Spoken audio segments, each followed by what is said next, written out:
हाँ जी, 7वें नंबर का प्रश्न देखिएगा। एक पतंग 3 भिन्न भिन्न शेडों के कागजों से बनी है।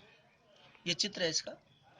इन्हें आकृति 12.17 में फर्स्ट, सेकंड और थर्ड से दर्शाया गया है। पतंग का ऊपरी भाग 32 सेमी विकर्ण का एक वर्ग है। 32 सेमी विकर्ण का एक वर्ग है। विकर्ण 32 सेमी है, इसका एक वर्ग है। और निचला भाग 6, 6 और 8, 6, 6 और 8 भुजाओं का एक समद्विबाहु त्रिभुज है। ज्ञात कीजिए कि प्रत्येक साइड का कितना कागज प्रयुक्त किया गया है। देखिएगा, पहले हम चित्र बनाएंगे।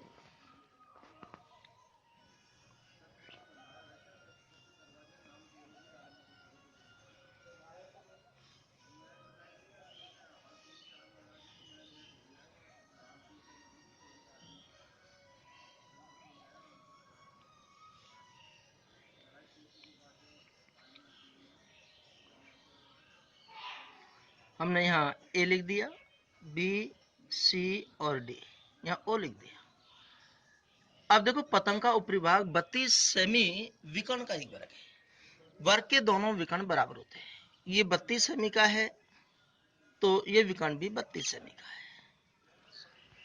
अब यहाँ फर्स्ट भाग, सेकंड भाग और ये थर्ड भाग, इसमें दोनों 6 सेमी दे रखी है, ये 8 सेमी दे रखी है। अब देखो, फर्स्ट भाग का क्षेत्रफल,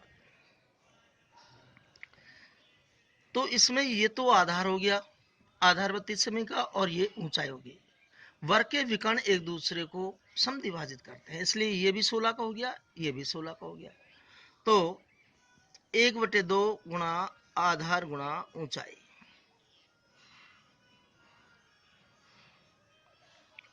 1/2 गुणा आधार है 32 और ऊंचाई है 16। 2 से काट दिया 16 बार, 16 गुणा 16 करेंगे 256 आएंगे। सेकंड भाग का क्षेत्रफल, ये भी देखो त्रिभुज है।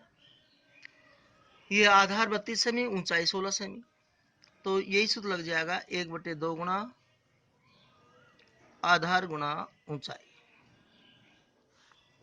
1/2 गुणा 32 गुणा 16, 2 से काट दिया 16 बार, 16 गुणा 16 किया 256 वर्ग semi.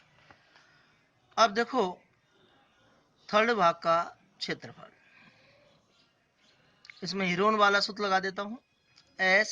S minus A, S minus B, S minus C का अंडर रूट, एस बराबर A plus B plus C बटे में 2। ए का मतलब पहली भुजा 6 + 6 + 8। हाँ जी, 6 से 12 और 8 20 में 2 का भाग देंगे, 10 आ गया। अब वही त्रिभुज का या थर्ड भाग का क्षेत्रफल,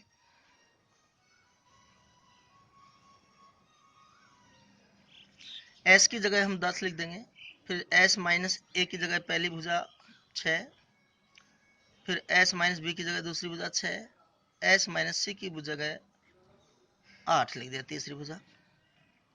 अब देखिएगा 10, 10 में 6 गया 4, 10 में 6 गया तो 4, और 10 में से 8 गया तो 2। हम इसके टुकड़े करेंगे। 10 के टुकड़े तो होते हैं 2 गुणा 5, 4 के 2 गुणा 2, फिर 4 के 2 गुणा 2, फिर 2 के होते नहीं है, इसको यूं की लिख दिया। अब देखो 2 कितनी बार है, 1 2 3 4 5 6 बार है, 6 बार लिख दिया, 1 2 3 4 5 6 बार, और 5 एक बार है। 2 के जोड़े बनाएंगे, या 2 के 3 जोड़े बन गए, एक जोड़े में से एक संख्या, और 5 का जोड़ा नहीं बना तो 5 को अंडर रूट के अंदर लिख दिया। 2 दूनी 4, 4 दूनी 8 रूट 5 आएगा। अब यहाँ अपन रूट 5 का मान लिख सकते हैं 2.236। ये इसका वर्गमूल है 3 स्थान तक। 8 से 48, 38 24 से 4 28, 8 दूनी 16, 8 2 18, 8 दूनी 16 1 17।